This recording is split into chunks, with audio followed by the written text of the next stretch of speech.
Assalamualaikum warahmatullahi wabarakatuh. Waalaikumsalam warahmatullahi wabarakatuh. Alhamdulillahillazi ja'ala ramadhana syahras siyama lil mu'minin. Wassalatu wassalamu ala asyrafil anbiya'i wal mursalin sayyidina wa maulana Muhammadin wa ala alihi wa ashabihil mujahidin at-tahirin, amma ba'du. Ma'asyiral muslimin rahimakumullah. Dari jumlah 12 bulan yang ada dalam agama kita, yang dihitung sejak Muharram sampai dengan bulan Zulqa'dah, maka Ramadan mendapat gelar Sayyidus Syuhur. Sayyidus Syuhur artinya raja, penghulu atau tuan dari seluruh bulan. Apa sebabnya maka Ramadan ini dinamakan Sayyidus Syuhur? Sebab yang pertama, Ramadan dipilih oleh Allah menjadi bulan tempat di mana pertama kali diturunkan ayat-ayat suci Al-Quranul Karim.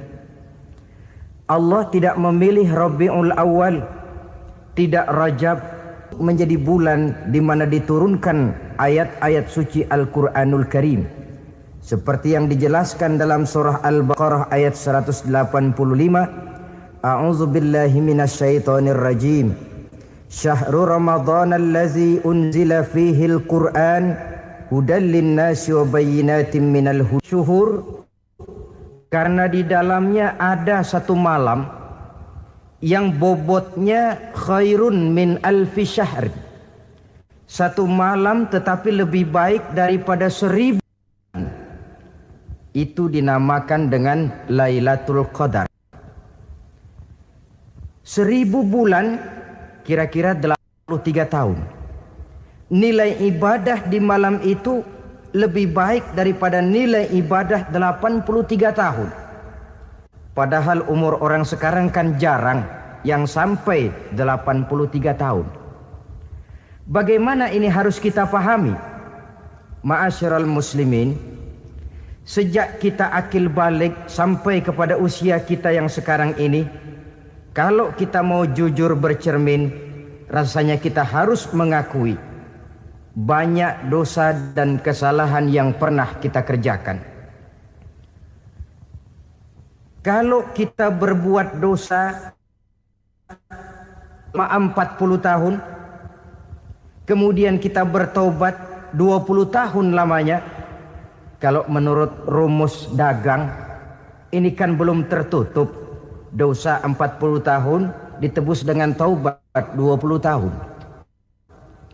Tapi haruskah dosa tidak terampuni? Allah Subhanahu wa ta'ala Maha Penyayang. Disediakannya malam-malam yang istimewa, yang punya nilai khusus. Seolah-olah Allah berkata, hai manusia, kau tidak perlu putus asa. Bagaimanapun banyak dosa kau lakukan, bagaimanapun banyak kesalahan kau kerjakan, nih, aku sediakan satu malam khairun min alfi syahrin, lebih baik daripada 1000 bulan yang disebut dengan Lailatul Qadar. Kapan sih Lailatul Qadar itu? Menurut Al-Imamul Ghazali, Lailatul Qadar itu adanya pada 10 hari yang akhir di bulan Ramadan, terutama pada malam-malam ganjil. Malam 21, 23, 25, 27, dan 29. Tapi orang yang ingin menemukan Lailatul Qadar, dia harus sudah berjaga sejak awal Ramadan. Jadi nggak boleh pakai ilmu ngincer. Tahu ilmu ngincer? Tanggal 20 Ramadan nggak terawih, 21 terawih, 22 perek lagi, 23 masuk lagi, 24 nggak ke masjid. Temannya tanya, kenapa nggak ke masjid? Ini kan bukan malam ganjil, nggak turun Lailatul Qadar. Saya kira yang kayak begini dapatnya bukan Lailatul Qadar, boleh jadi Lailatul Qadar. Orang yang ingin menemukan Lailatul Qadar itu, dia harus berjaga-jaga sejak awal Ramadan. Inilah di antara tugas kita, memanfaatkan waktu-waktu yang punya nilai istimewa. Itu ada dalam agama. Dalam setiap minggu ada hari istimewa. Dalam setiap hari ada jam-jam istimewa. Dalam setiap tahun ada bulan istimewa. Coba, dalam setiap minggu ada hari istimewa, hari Jumat. Dalam setiap hari ada jam-jam istimewa, sepertiga malam yang terakhir. Antara jam 2 sampai menjelang fajar di kala subuh, itu saat-saat istimewa. Di samping saat istimewa, Allah pun menyediakan tempat-tempat yang istimewa. Solat di Masjidil Haram, pahalanya 100.000 kali ketimbang solat di masjid-masjid lain. Begitu di Masjid Nabawi misalnya, ini tempat yang istimewa. Lailatul Qadar waktu yang istimewa yang diberikan kepada kita untuk kita manfaatkan dengan sebaik-baiknya. Toh dalam kehidupan bernegara saja misalnya, kan pada setiap tanggal 17 Agustus itu presiden memberikan grasi ampunan kepada para entah itu tahanan politik dan sebagainya. Ada yang mendapat potongan tahanan, waktu-waktu yang istimewa. Inilah sebab kedua kenapa Ramadan dinamakan Sayyidus Syuhur. Sebab yang ketiga, Ramadannya nilai kebajikan berlipat ganda adanya. Satu hadis menjelaskan, "Lau ta'lamu ummati ma fi Ramadan, latamannau an takuna as-sanatu kullaha Ramadan." Andai kata umatku tahu keistimewaan apa yang ada di dalam bulan suci Ramadan, niscaya mereka ingin agar sepanjang tahun isinya Ramadan saja. Apa sebabnya? Li'annal hasanata fihi mujtami'atun. Di dalam bulan Ramadan itu berkumpul segala macam kebajikan. Wa ta'atu maqbulatun. Segala perbuatan taat diterima oleh Allah. Wadda'awati mustajabatun, segala macam doa dan permohonan dikabulkan oleh Allah. Wadzunuba maghfuratun, dan segala macam dosa diampuni oleh Allah Subhanahu wa taala. Berlipat gandanya nilai kebajikan yang kita kerjakan di bulan suci Ramadan. Itu sebabnya kata baginda Nabi, "Man fariha bidukhuli Ramadan, haramallahu jasadahu 'alan niran." Siapa orang yang gembira dengan datangnya bulan suci Ramadan, Allah haramkan badannya dari api neraka. Gembira Dukung terus dakwah ini dengan subscribe, like, dan share channel ngaji di Teras Online. menyambut Ramadan artinya bagaimana? Apa Ramadan datang terus bakar petasan? Bukan. Pukul beduk? Bukan. Apa gunanya pukul beduk kalau nggak puasa? Apa gunanya bakar mercon kalau tidak melaksanakan ibadah di bulan suci Ramadan? Gembira menyambut datangnya Ramadan dalam arti mempersiapkan diri untuk melaksanakan ibadah dengan sebaik-baiknya di bulan suci Ramadan ini. Ma'asyiral muslimin rahimakumullah. Dalam bulan suci Ramadan ada perintah melaksanakan ibadah puasa. Apa istimewanya ibadah puasa? Pertama, yang dipanggil untuk melaksanakan puasa itu iman. Ini panggilan istimewa. Allah menyatakan, "Ya ayyuhalladzina amanu kutiba alaikumusiyam." Hai orang-orang yang beriman, diwajibkan atas kamu berpuasa. Iman yang dipanggil untuk melaksanakan ibadah puasa. Contoh, satu hari di depan rumah kita lewat tukang pepaya, tukang duku, tukang duren. Kita panggil satu tukang pepaya, "Bang, pepaya, berhenti dulu sebentar." Kira-kira yang merasa tukang pepaya berhenti enggak? Berhenti. Ini tukang duku sama tukang duren berhenti enggak? Tidak. Tentu tidak berhenti karena tidak dipanggil. Ini Ramadan yang dipanggil orang-orang beriman. Hai orang-orang yang beriman, berhenti dulu sebentar. Berhenti apa? Berhenti makan di waktu siang, berhenti minum di waktu siang. Yang merasa beriman, berhenti. Yang tidak beriman, langsung. Biar Ramadan siang-siang makan jalan terus, ngerokok, ngelepus terus. Kenapa? Tidak beriman, tidak merasa terpanggil oleh ayat tadi. Sekarang tukang pepaya lewat di depan rumah, kita panggil, bang pepaya berhenti dulu. Dia dengar tapi nggak mau berhenti. Apa kita bilang? Kang pepaya budak. Dipanggil nggak mau berhenti. Ini ada orang ngaku beriman kepada Allah, Ramadan dipanggil disuruh berhenti makan siang, nggak berhenti juga. Mukmin budak. Disuruh berhenti minum di waktu siang, nggak berhenti juga. Mukmin budak. Ini istimewanya puasa. Panggilan difokuskan kepada iman. Hai orang-orang yang beriman. Allah tidak bilang hai orang-orang yang sudah masuk Islam. Tidak. Ya ayyuhallazina aslamu. Tidak. Ya ayyuhallazina amanu yang dipanggil. Hai orang-orang yang beriman. Nilai nurani yang paling dalam itu yang dipanggil melaksanakan ibadah puasa. Lalu orang beriman yang bagaimana yang wajib puasa? Pertama, dia sudah balik. Yang kedua, berakal sehat. Yang ketiga, dia mampu berpuasa. Orang beriman macam ini balik, berakal sehat, mampu melaksanakan puasa. Kalau cukup syarat ini, dia wajib puasa. Kurang syarat, tidak wajib puasa. Jadi kalau di bulan Ramadan ada teman kita tidak puasa, jangan heran barangkali syaratnya kurang. Cukup dalam hati saja, ini orang kurang syarat, makanya nggak puasa.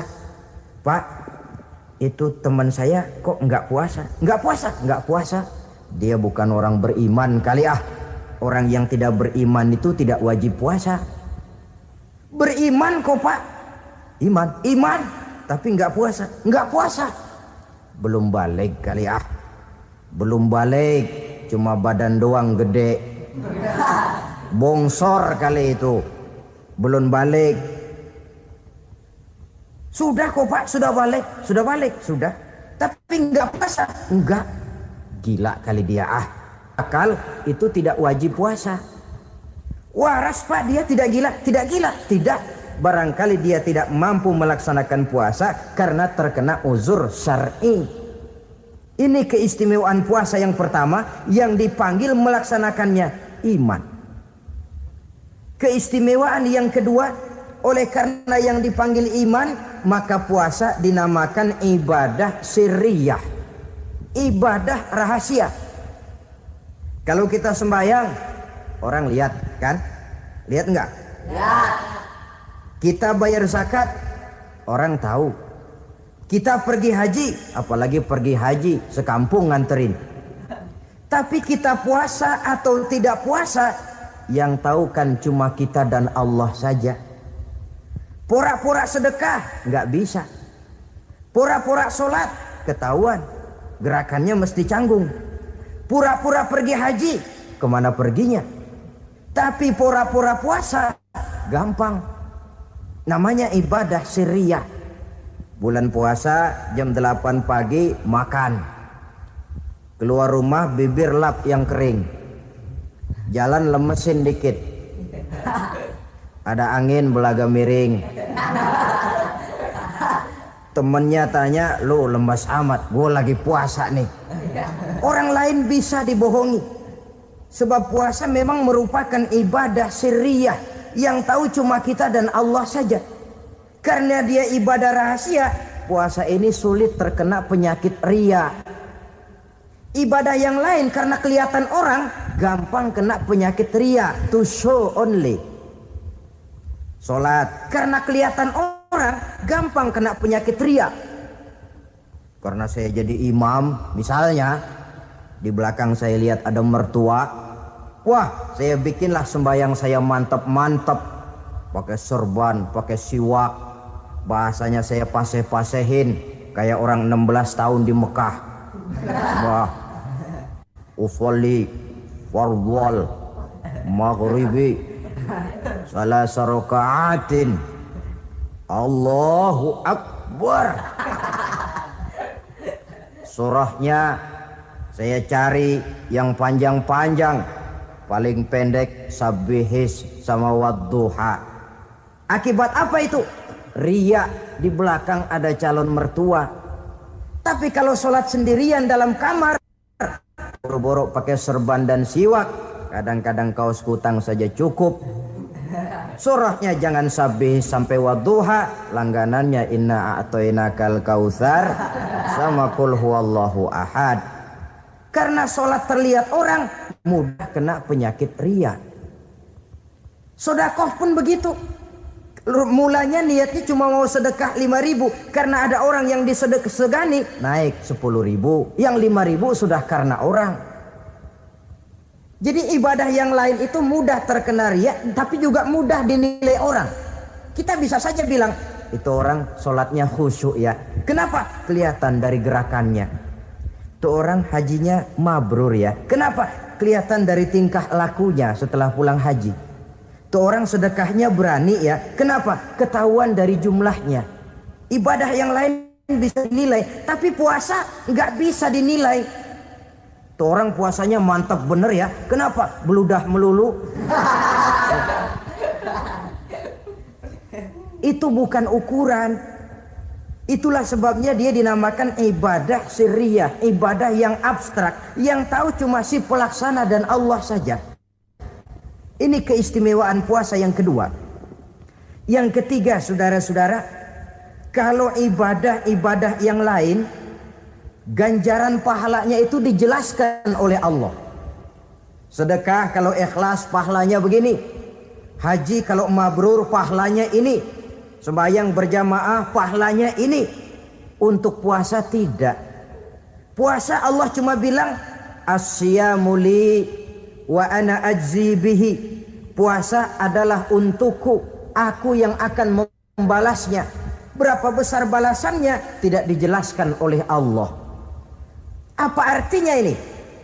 Kalau saudara kerja, mandor bilang, sampean kerja sama saya, gaji satu hari 5.000. Ketahuan kan, sehari 5.000. Kita bisa kong kali kong. Ada mandor rajin, nggak ada mandor kendor. Pokoknya sehari 5.000. Tapi kalau mandor cuma bilang, kau kerja sama aku, gajimu nanti aku yang atur. Tidak dijelaskan, nanti aku yang atur. Ini kan mestinya kita kerja hati-hati. Sebab apa? Mungkin gaji kita lebih besar dari jumlah 5.000 kalau kerjaan memuaskan. Mungkin tidak digaji sama sekali kalau kerjaan berantakan. Tidak dijelaskannya pahala puasa menjadi sugesti bagi kita untuk melaksanakan ibadah ini dengan sebaik-baiknya. Mungkin gaji sangat besar, mungkin tidak digaji sama sekali. Sebab kata Nabi, kam min shaimin laisa lahu min siyamihi illa al-ju' wal 'ajz. Berapa banyak orang puasa, dia tidak memperoleh apa-apa dari puasanya kecuali lapar dan haus saja. Puasa sah, kewajiban gugur, nilai 0. Tidak dapat apa-apa kecuali lapar dan haus. Jadi inilah keistimewaan daripada ibadah puasa. Saudara hadirin yang saya hormati, kemudian apa sih perlunya kita melaksanakan ibadah puasa ini? Pertama, kita perlu melaksanakan ibadah puasa agar dalam hidup ini kita bisa mengendalikan hawa nafsu. Perut besar, tempat bersarangnya energi yang melahirkan gerak dan merupakan kendaraan utama daripada iblis. Mudah menimbulkan rangsangan yang namanya syahwat. Kalau itu kita kendalikan, maka langkah hidup ini akan menjadi lurus karenanya. Benar kalau Nabi menyatakan, iza jaa Ramadan futihat abwabus sama wa ghulliqat abwabun nar wa sufsidatis sayatin. Apabila datang bulan suci Ramadan, dibuka pintu langit, dibuka pintu surga, ditutup pintu neraka, dan diikat setan-setan itu. Siapa yang ikat setan? Puasa kita. Dengan puasa kita mengendalikan nafsu. Kalau nafsu kita kendalikan, setan gak berkutik. Jadi yang mengendalikan nafsu itu nilai puasa. Nafsu terkendali, setan terikat. Kalau puasa, kalau nggak puasa, setannya ngebludak. Jadi jangan digambarkan, wah kalau bulan puasa setan dirantai. Rantainya kayak apa? Yang rantai siapa? Arti setan diikat di sini ialah nafsu dikendalikan. Dengan apa? Mengatur makan dan minum. Puasa kan sebenarnya logikanya mengatur perpindahan waktu makan dan minum saja. Apabila perut besar ini teratur demikian rupa, syahwat tidak menggelegak, dia terkendali. Dengan hidup pandai mengendalikan nafsu, iblis tidak berdaya dan tidak berkutik. Ma'asyiral muslimin rahimakumullah, Nabi bersabda, la yu'minu ahadukum hatta takuna hawahu taba'an lima ji'tu bih. Belum sempurna iman kamu kalau nafsumu belum ikut apa yang aku bawa. Yang dibawa Nabi tidak lain daripada syariat, termasuk di dalamnya pelaksanaan ibadah puasa. Karena itu saya pesan kepada seluruhnya, jangan kalau puasa kayak orang ngancem. Siang bisa mengendalikan nafsu, tapi begitu maghrib berbunyi, nafsu sudah tidak terkendalikan lagi. Itu namanya puasa orang ngancem. Kayaknya biarin siang gua tahan, ntar lo maghrib. Begitu maghrib berbunyi, sudah macam bendungan pecah.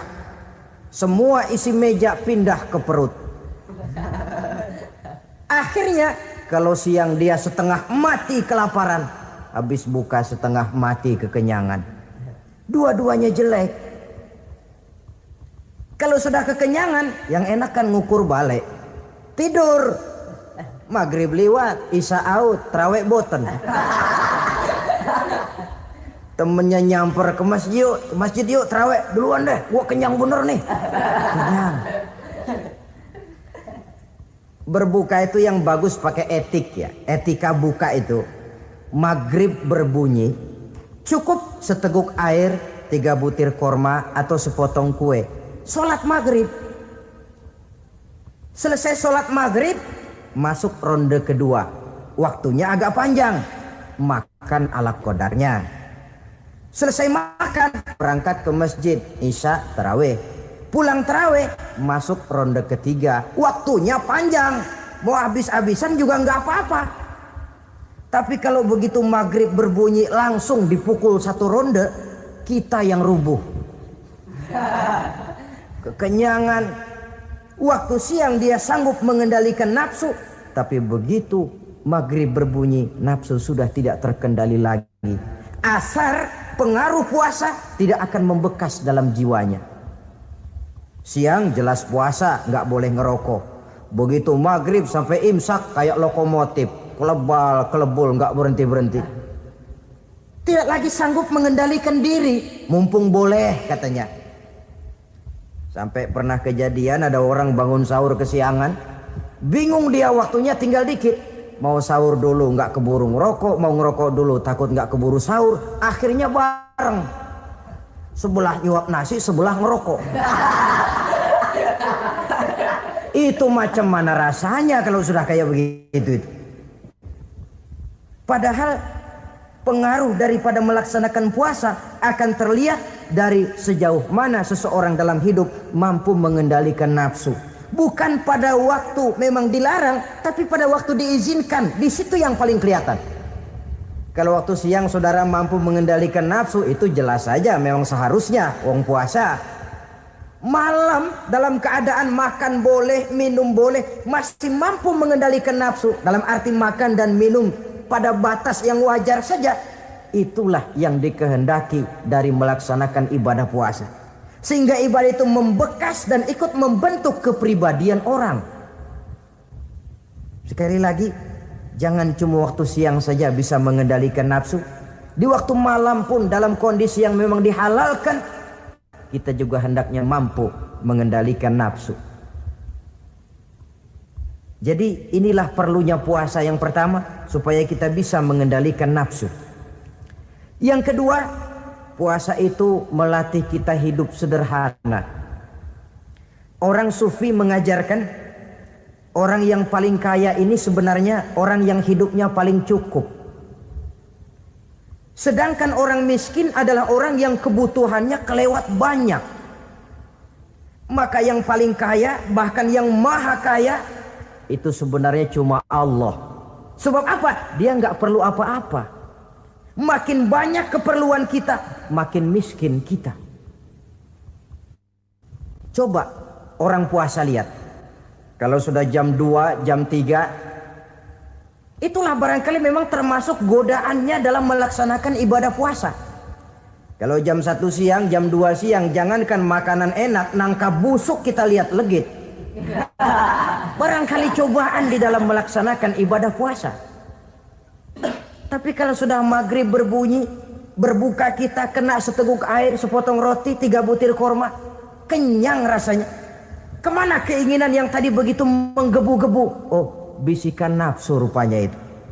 Makin dalam kita merenung, makin sampai kita kepada bentuk kesederhanaan di dalam hidup ini.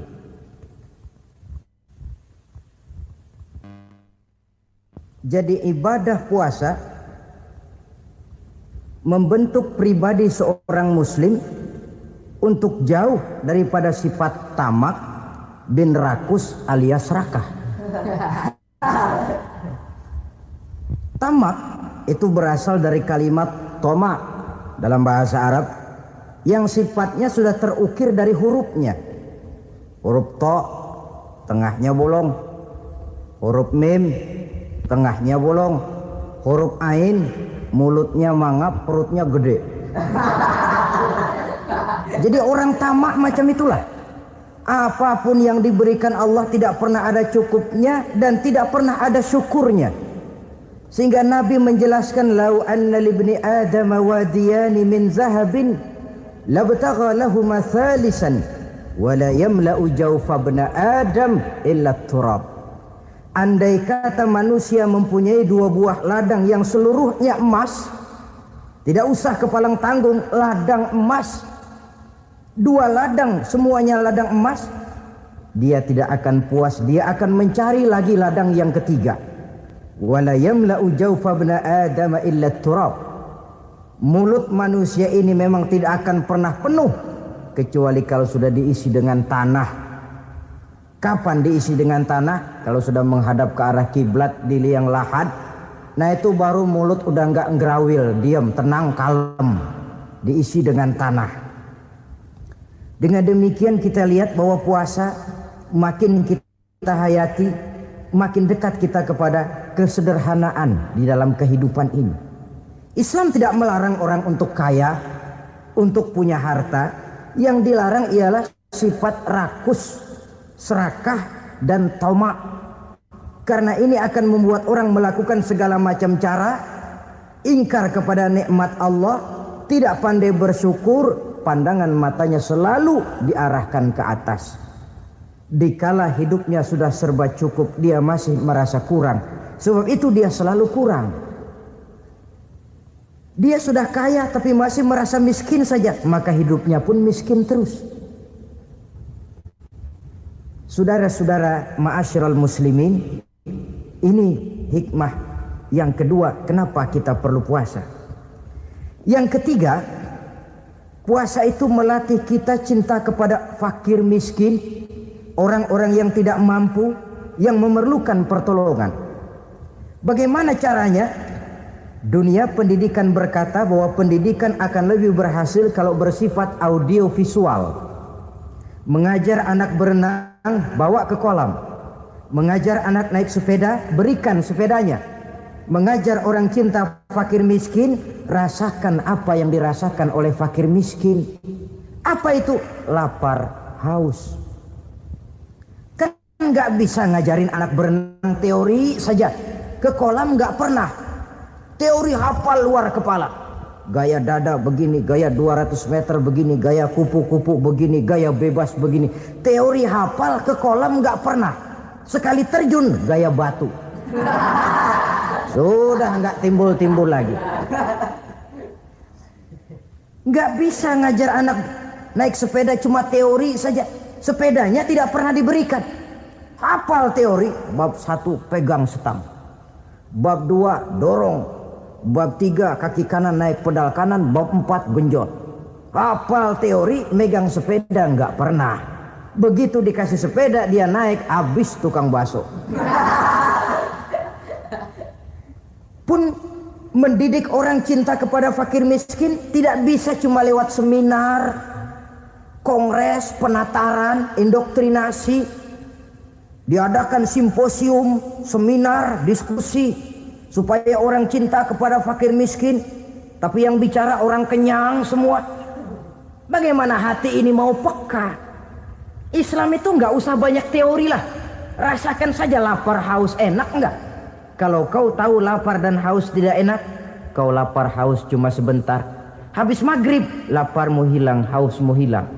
Bagaimana saudara-saudaramu muslimin yang terkapar di kolong-kolong jembatan, yatim piatu yang hidup terlunta-lunta, perempuan-perempuan tua hidup miskin, anak pun banyak perlu uluran tangan, lapangan kerja sulit, persaingan hidup makin tajam, meringkuk mereka di sudut-sudut kehidupan, beratap langit, beralas bumi, tanpa tahu kapan hidup dan nasibnya akan berubah. Di situ pekalah hati untuk hidup tidak cuma buat kepentingan diri dan perut sendiri saja, tapi mampu memberikan pertolongan sesuai dengan kemampuan kepada mereka yang memang memerlukan. Sebuah hadis menyatakan, irhamu ahlal ardi yarhamkum man fis sama. Sayangilah apa yang ada di permukaan bumi, nanti yang di langit akan sayang kepadamu. Si kaya sayang kepada yang miskin lalu menolongnya. Yang alim sayang kepada yang awam lalu membimbingnya. Yang pemimpin sayang kepada rakyat lalu melindunginya. Yang di langit akan sayang kepada kita, akan turun rahmah berlimpah, akan tercipta keberkahan dan ketenangan dalam hidup. Tapi kalau sebaliknya, yang kaya malah nyantap yang miskin, yang pemimpin malah menggilas yang rakyat, yang alim malah membodoh-bodohi orang yang memang sudah bodoh, akan terwujudlah malapetaka. Bukan rahmah yang turun dari langit, tapi azab akan menimpa kita semua. Orang yang menghayati lapar, menghayati haus, akan timbul kepekaan sosial. Hidup tidak cuma untuk diri sendiri saja, tapi mampu melihat lingkungannya. Yang keempat, kita perlu puasa untuk menumbuh sifat jujur dan disiplin. Coba lihat, kalau tengah hari bulan puasa, andai kata saudara masuk ke dalam kamar seorang diri, saudara kunci dari luar, lalu saudara makan, tidak seorang pun tahu. Tapi kenapa itu tidak kita lakukan? Ada semacam perasaan malu, malu kepada Allah. Iya, orang lain tidak tahu. Iya, manusia bisa saya bohongi, tapi Allah. Atau umpamanya waktu sholat zuhur, saudara sholat zuhur di masjid, umpama ketika ngambil air wudhu, giliran ke kemur, saudara korupsi dikit aja, telan. Jangankan orang lain, teman wudhu sebelah pun tidak tahu itu. Tapi kenapa tidak mau kita lakukan? Rasa malu kepada Allah. Di sini sumber nilai timbulnya kejujuran dan disiplin. Bukan berupa undang-undang mati yang dipaksakan dari luar, tapi timbul dari dalam jiwa dan nurani kita sendiri. Sikap jujur dan disiplin. Yang terakhir, kita perlu puasa untuk memelihara kesehatan. Kata Nabi, sumu tasihhu, berpuasalah kamu, badanmu akan sehat. Sebab apa? Saya katakan tadi, semua energi dihasilkan dari perut besar sini. Itu makanan yang kita makan, mulai dari keju sampai singkong, mulai dari hamburger sampai combro, masuk perut besar, digiling, lalu ditransfer ke seluruh tubuh oleh perut besar ini. Mekanisme kerjanya persis pabrik besar yang kalau kita hayati, Allahu Akbar, fatabarakallah ahsanul khaliqin. Ini tangan supaya kuat kerja perlu vitamin apa, kirim ke tangan. Mata supaya awas perlu vitamin apa, kirim ke mata. Bibir supaya nggak pecah perlu vitamin apa, kirim ke bibir. Oleh perut besar ditransfer ke seluruh tubuh. Sisanya yang nggak perlu keluar jalan belakang. Kalau perut besar ini terus menerus bekerja ibarat mesin diporsir, dia akan cepat rusak. Maka datang bulan Ramadan, perut besar itu jangan terlalu diporsir, diberikan tenggang waktu istirahat. Sehingga Nabi memberikan jaminan, sumu tasihhu, berpuasalah kamu, pasti kamu akan sehat. Buktinya orang mati kelaparan banyak, tapi yang mati karena puasa, kalau puasanya betul, nggak ada. Maka Islam itu agama yang sesuai dengan fitrah, ya. Buktinya apa? Puasa wisol itu bukan saja tidak boleh, tapi haram. Puasa wisol artinya puasa nyambung, dari pagi sampai maghrib sampai malam sampai besok pagi lagi terus-terusan puasa, haram, karena itu bertentangan dengan fitrah. Islam tidak, cukup dari waktu imsak sampai datang waktu maghrib. Kenapa?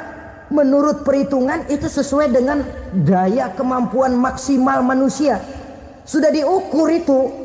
Wong Allah yang bikin manusia kok.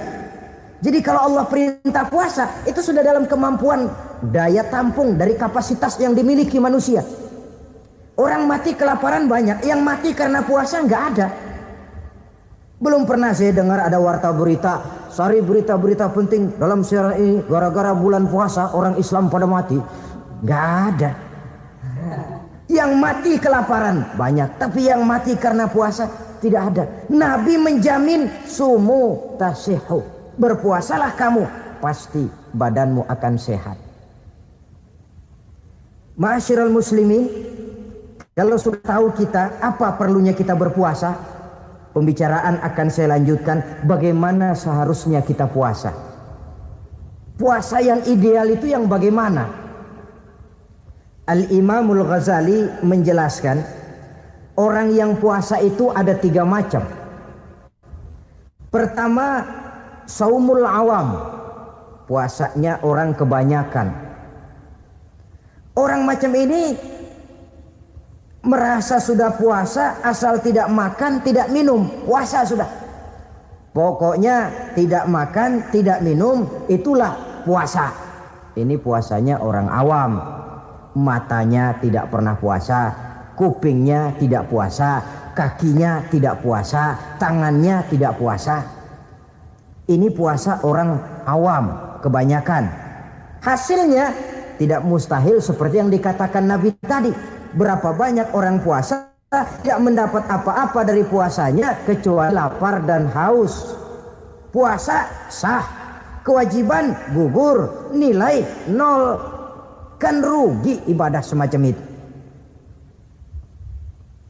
Sebab jangan lupa, yang membatalkan itu kan 2. Ada yang membatalkan pahala puasa, ada yang membatalkan puasa. Bedanya apa? Kalau puasa batal, pahala jelas batal. Tapi kalau pahala yang batal, puasanya mungkin sah, kewajibannya gugur, tapi pahala tidak ada. Kalau yang membatalkan puasa sih umumnya kita bisa jaga itu. Sebab apa? Masalahnya konkret, kelihatan. Apa yang membatalkan puasa? Misalnya makan dan minum yang disengaja walaupun sedikit, batal. Sedikit tapi sengaja tidak mengenyangkan, batal. Namanya pentol korek yang kecil itu. Sengaja telan waktu puasa, batal. Kan sedikit pak, nggak kenyang kok. Sengaja itu yang bikin batal. Tapi kalau tidak sengaja seperti lupa, itu tidak batal. Misalnya hari pertama puasa, habis sembahyang subuh tidur, bangun jam 8, lupa kebiasaan, langsung aja nyerbu ke dapur. Dapat sepiring setengah, ingat Astagfirullah, lagi puasa, betul. Setelah ingat bagaimana? Yang masih ada di mulut keluarkan, berkemur, lanjutkan puasanya, sah. Perkara sepiring setengah yang udah kadang masuk bagaimana Pak? Itu rezeki. Lawang orang lupa. Lupa itu kan jenis yang ma'fu anhu, jenis yang dimaafkan. Makan dan minum yang disengaja walaupun sedikit, batal. Batal puasanya.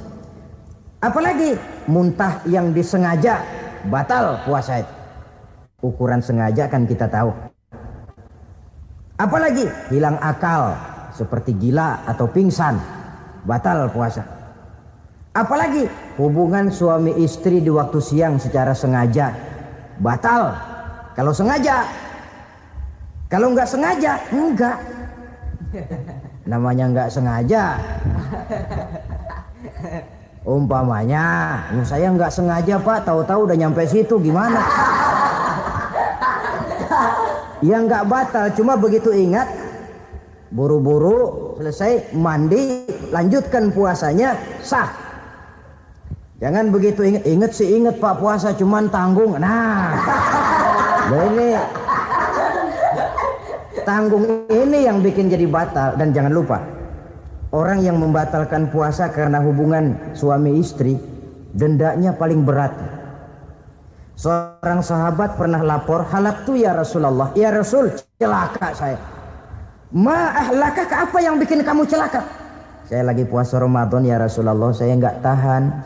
Lalu saya nyelonong sama istri saya, pengantin baru ini rupanya. Nyelonong bagaimana? Ya nyelonong.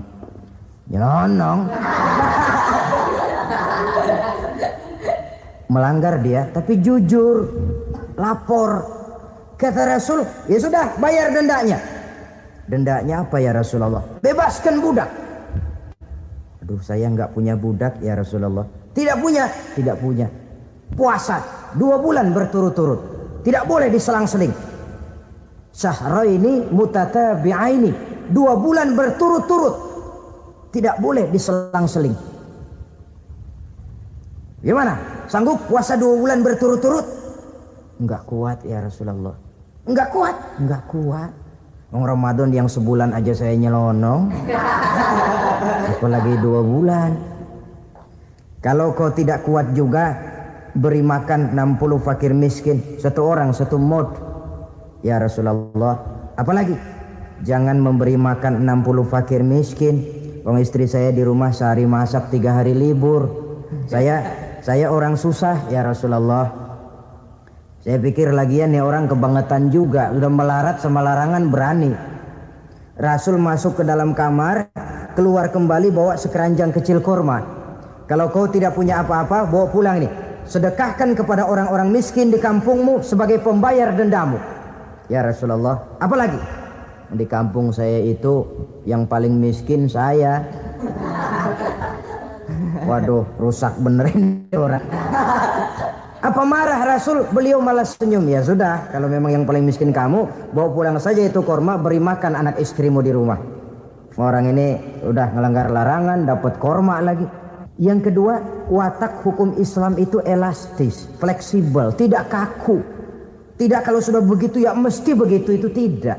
Yang sering kaku kan kitanya umat Islam di dalam memahami Islam. Saudara hadirin yang saya hormati, yang tidak boleh itu pun di waktu siang. Kalau malam sejak maghrib sampai sebelum imsak, pada awal perintah puasa tidak boleh. Tapi ternyata banyak juga yang nyerempet-nyerempet. Sampai Allah turunkan, uhilla lakum lailatas siyami arrafasu ila nisaikum. Dihalalkan bagi kamu pada malam puasa bergaul dengan istrimu. Jadi barangkali di antara pendengar ini ada yang pengantin baru, tolong sabarlah di waktu siang. Tunggu maghrib berbunyi. Kalau sudah maghrib habis buka, mau buka lagi juga nggak apa-apa. Terserah saja. Ini yang membatalkan puasa. Yang kita sulit mengontrol, yang membatalkan pahalanya. Apa misalnya? Ngomong-ngomongin orang. Puasa, ngomongin orang jalan terus. Itu ya tetangga kita. Kenapa emang? Oh, anu. Kita sih bukan ngomongin orang ini. Bukan ngomongin orang katanya. Ngomongin tuyul. Anu. Bohong. Orang puasa bohong apa puasanya batal? Tidak. Puasanya sah. Yang batal mungkin pahalanya. Saudara-saudara ma'asyiral muslimin rahimakumullah. Mata, terutama di kota-kota besar, menjaga mata ini kadang-kadang kita nggak pengen lihat tapi kelihatan. Sebab itu memang yang tidak boleh ngeliatin. Kalau kelihatan lain, kelihatan itu kan rezeki. Orang kita nggak mau tapi kelihatan. Yang kelihatan itu sebentar. Kata Imam Ali, nazaratul ula laka wasaniyatu alaika. Pandangan pertama untukmu, yang kedua atasmu. Jadi begitu kelihatan, ya sudah. Jangan kelihatan tapi manteng aja nggak mau. Ya ini mantengnya ini yang jadi urusan. Saudara hadirin yang saya hormati, dengan kata lain, berusahalah kita untuk puasa zahir batin. Itu yang pertama tadi. Puasa tingkatnya orang saumul awam disebut. Tingkat yang kedua, saumul khawas, puasanya orang khusus. Bagaimana ini? Di samping tidak makan dan tidak minum, panca inderanya sudah ikut puasa.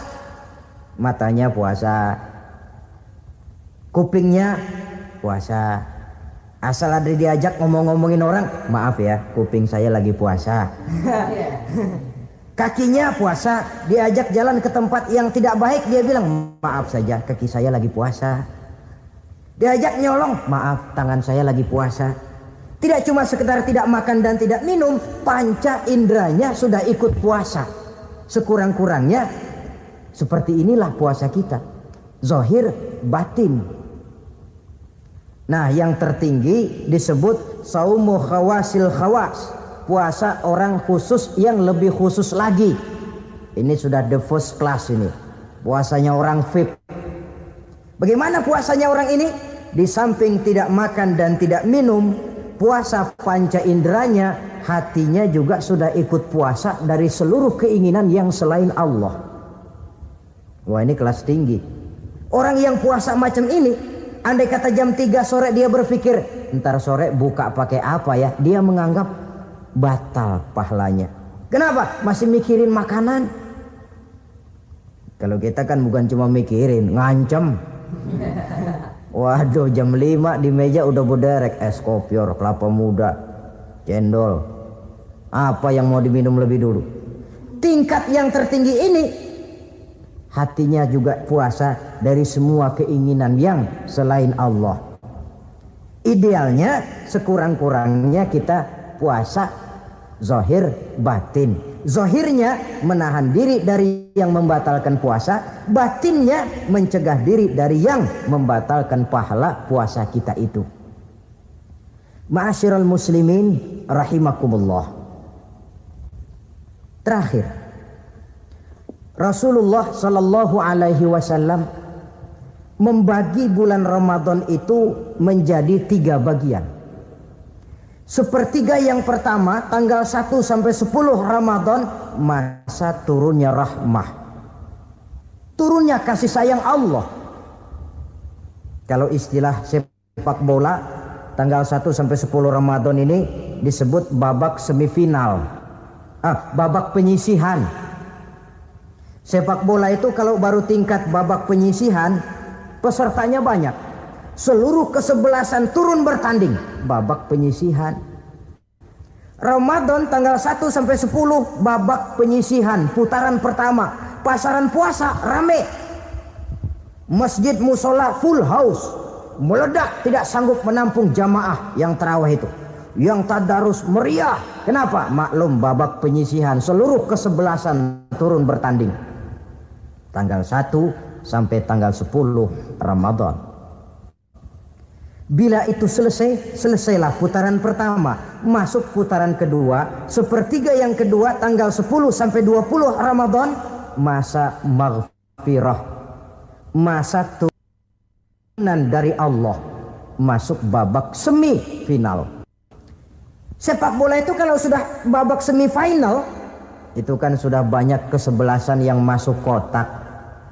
Maka 10 Ramadan ke atas pasaran puasa mulai menurun. Yang enggak puasa mulai nekat. Yang tadarus sudah mulai sayup-sayup sampai. Sementara barisan orang sembahyang tarawih di masjid mulai mengalami kemajuan dengan pesatnya. Barisannya makin maju ke depan. Maklum, tidak semua kesebelasan tangguh. Ada yang sejak bertanding sudah berhitung. Kita sih bakalan yang lain ada. Karena ikut-ikutan teman, karena malu sama mertua, rajin tarawih. Karena nganterin, rajin tarawih, bayangnya paling belakang berdua lagi. Malah ngeledek begitu imam waladolin, dia di belakang nyaut asik.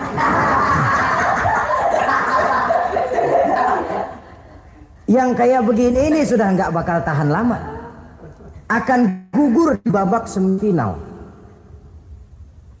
Puncaknya putaran terakhir tanggal 20 sampai akhir Ramadan, masa itkun minan nar, masa pembebasan dari api neraka, masuk babak final.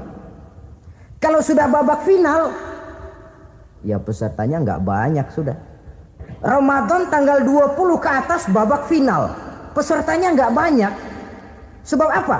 20 Ramadan ke atas pikiran orang sudah bercabang itu. Yang punya kampung sudah siap-siap mau pulang mudik. Lebaran di kampung. Puasa kayak enggak, yang penting pokoknya lebaran. Yang pegawai negeri gajinya kecil, anaknya banyak, palanya ngebet. Yang belum punya sepatu, belum punya baju, macam-macam problem sehingga konsentrasi ibadah menurun. Padahal Nabi sangat menganjurkan tingkatkan ibadah la siyama fi asril awakhir, lebih-lebih pada hari 10 yang akhir tanggal 20 sampai akhir Ramadan. Di situ dianjurkan memperbanyak ibadah, i'tikaf, tarawih, tadarus Quran, bersedekah, amalan-amalan sunnah yang sangat dianjurkan di bulan suci Ramadan ini. Nah, mereka yang keluar sebagai finalis Ramadan, Allah Subhanahu wa ta'ala berkenan memberikan piagam penghargaan. Di atas piagam itu tertulis dengan nyata, ghufira lahu ma taqaddama min zambihi. Pemegang piagam ini dinyatakan keluar sebagai finalis Ramadan, kepadanya diberikan penghargaan dengan jaminan ampun terhadap seluruh dosa yang pernah dia kerjakan. Sehingga dia keluar Ramadan, masuk 1 Syawal seperti bayi baru dilahirkan oleh ibunya, bersih tanpa dosa karena sudah dibersihkan oleh ibadah Ramadan. Sehingga masuk Syawal dia rayakan Idul Fitri, dia pantas mengucapkan minal aidin wal faizin. Minal aidin artinya semoga kita termasuk orang yang kembali. Kembali kemana? Kembali kepada fitrah, seperti bayi baru dilahirkan oleh ibunya, tidak punya dosa kepada Allah karena sudah dibersihkan oleh ibadah Ramadan. Ini orang yang finalis, puasanya betul, tarawihnya betul, pantas mengucapkan minal aidin. Dan kalau tarawih cuma 2 malam, puasa 3 hari, lebaran paling rajin, mas minal aidin ya, minal aidin. Nggak tahu diri lo, minal aidin dari mana? Saudara hadirin, dosa kepada Allah bersih oleh ibadah Ramadan. Tinggal dosa kepada sesama manusia berhalal bihalal di hari raya Idul Fitri. Nah, inilah pembicaraan kita pada pertemuan kali ini dengan harapan mudah-mudahan ibadah kita diterima Allah. Kita keluar sebagai finalis yang pada akhirnya masuk ke dalam kelompok minal aidin wal faizin, orang yang kembali suci kepada fitrah dan orang yang beruntung. Dengan semangat inilah kita rayakan. Bicara keagungan Ramadan yang ditandai 3 hal. Pertama, Ramadan dipilih oleh Allah menjadi bulan tempat di mana pertama kali diturunkan Al-Quranul Karim, kitab suci kita, imam kita, pedoman utama dalam melaksanakan berbagai kegiatan hidup. Pertama, ia berisi akidah yang tujuannya menyelamatkan manusia dari ketergantungan kepada benda, menyelamatkan manusia dari kemusyrikan, baik syirik yang jali maupun syirik yang khafi. Syirik jali itu syirik terang-terangan, nyata-nyata menyembah berhala, nyata-nyata meyakini Tuhan lebih dari satu. Kalau gitu insya Allah kita aman. Tapi ada syirik khafi, syirik yang tersembunyi, menjadikan yang selain Allah sebagai tujuan akhir dari seluruh kegiatan hidup. Itu syirik khafi. Saya sejak pakai cincin ini rezeki lancar. Cincin. Saya sejak pakai gesper ini, jangan anak gadis, nenek-nenek ngelihat saya lemes. Gesper. Ini sejak ada perkutut di rumah ini, bisnis bagus. Perkutut. Kalau komputer lebih kita kagumi dari Allah, itulah berhala kita. Kalau pangkat lebih kita utamakan dari Allah, itulah berhala kita. Kalau ilmu lebih kita kagumi daripada Allah, itulah berhala kita. Quran membebaskan manusia dari ketergantungan kepada benda, membersihkan keyakinan, meluruskan tauhid dengan konsep akidah. Lalu sisi yang kedua, syariat untuk mengatur kehidupan sesama manusia. Selama ini kalau mendengar syariat, yang terbayang oleh kita kan yang serem-serem, dan memang diopinikan sedemikian rupa. Padahal watak syariat itu pertama, al-musawat bainan nas fi takalifil ahkam. Ini watak syariat Islam. Semua manusia sama dalam berhadapan dengan hukum Allah. Semua manusia sama. Bukankah ini yang kita perjuangkan dengan tuntutan keadilan? Supaya di Republik ini jangan ada warga negara kelas 1. Supaya di Republik ini jangan ada yang kebal hukum. Supaya di Republik ini hukum jangan seperti pisau, tajam ke bawah tapi tumpul ke atas. Syariat mengajarkan al-musawat bainan nas fi takalifil ahkam. Semua manusia sama dalam berhadapan dengan hukum Allah. Ketika mengajarkan orang beramal, Rasulullah kepada putri kesayangan beliau sendiri berkata, "I'mali ya Fatimah, i'mali fa inni la ughni anki minallahi syai'a." Fatimah, beramal kau. Fatimah, solat. Fatimah, puasa.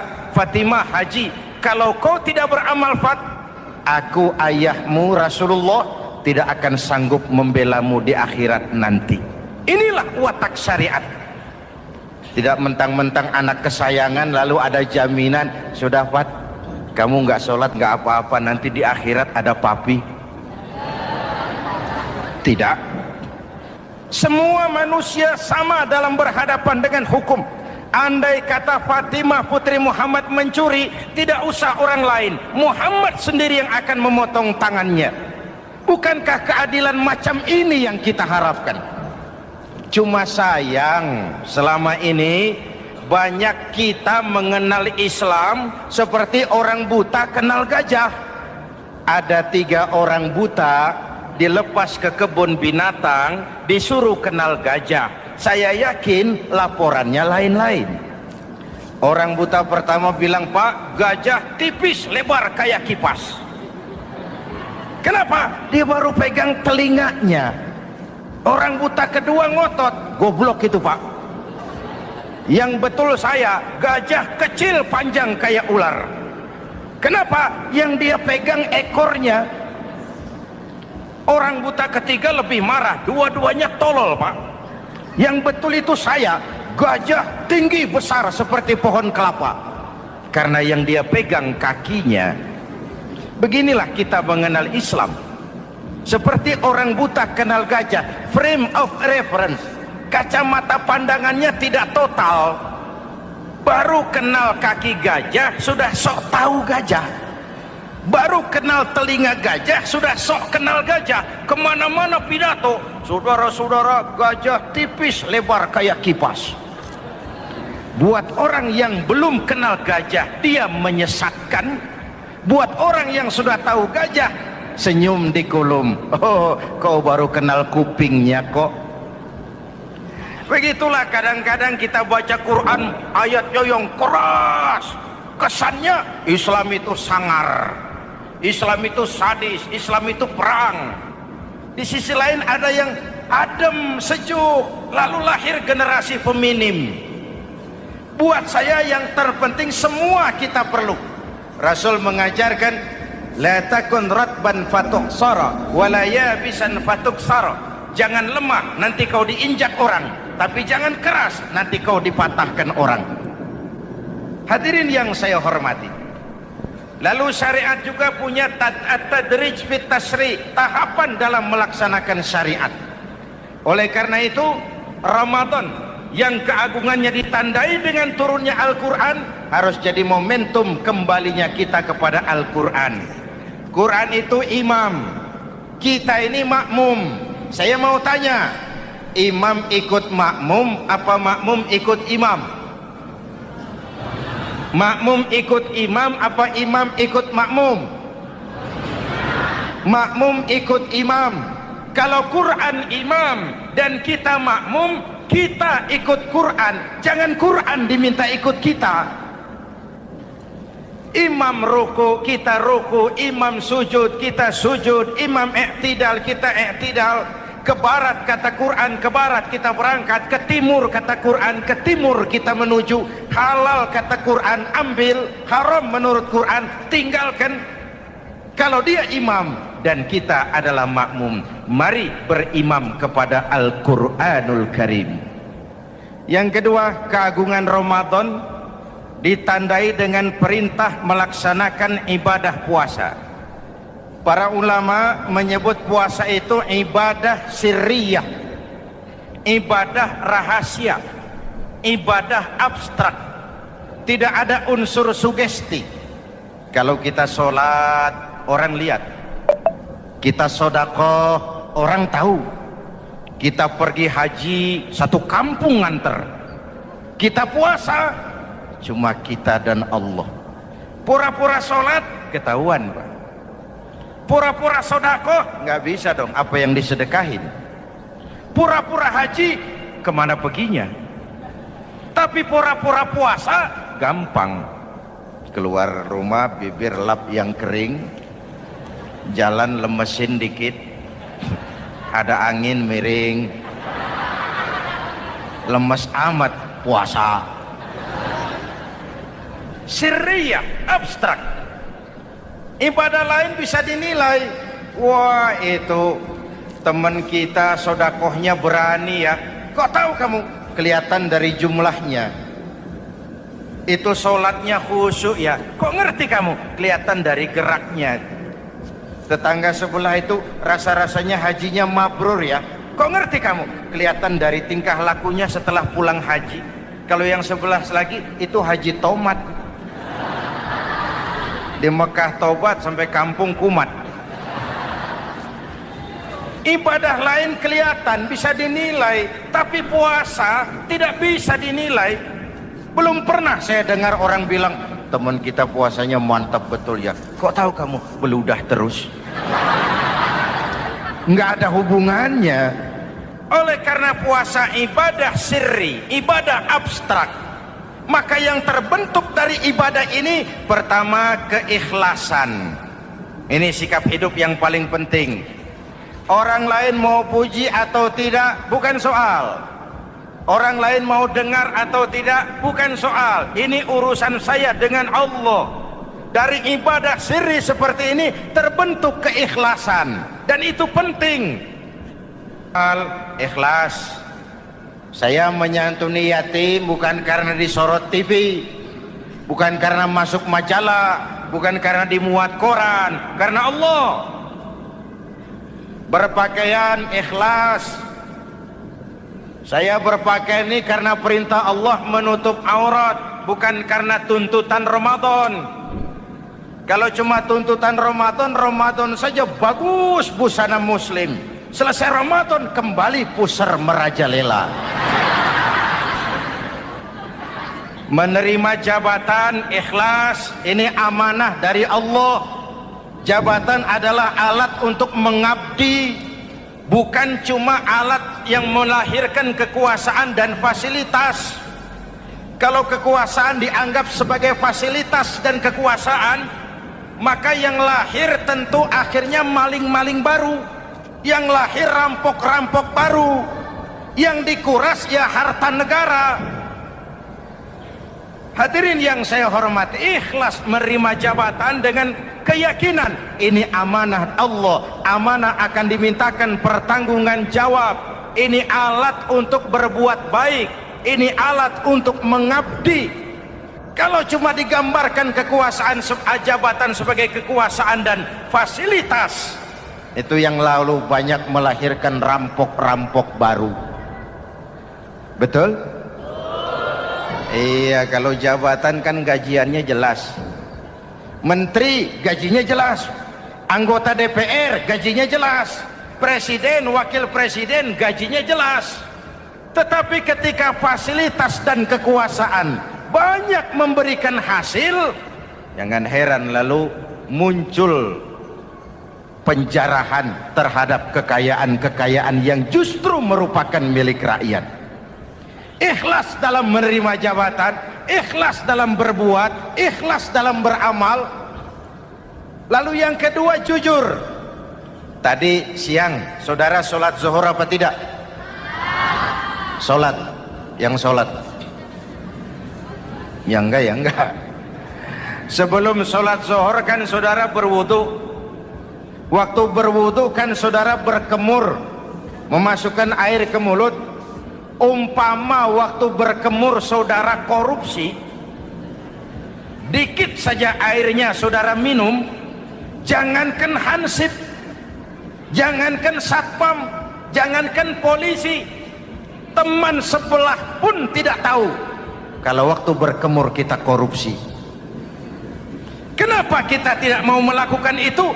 Ada rasa malu kepada Allah. Alangkah positifnya kalau ini diterjemahkan dalam kehidupan. Sekarang kan kita berpikirnya Allah ditekan. Kamu korupsi ya? Iya, Tuhan kan tahu. Biarin, Tuhan mah tahu, nggak ribut. Nggak ribut katanya. Tapi kalau 3 orang saja tahu, geger kantor. Bayangin, Tuhan aja ditekan, Tuhan diintimidasi, apalagi orang lain. Lahir etika otonom, daya kontrol yang paling ampuh yang muncul dari dalam jiwa kita sendiri. Sabahu ahadun au qatalahu falyaqul inni shaim, inni shaim. Kalau ada orang mencaci maki dia, bahkan mengajak dia berkelahi yang menurut ukuran dia mesti menang, tapi karena puasa, maaf, saya bukan gak berani sama kamu, saya sedang puasa. Kalau mau berkelahi juga ntar aja habis buka, segeran dikit berantemnya.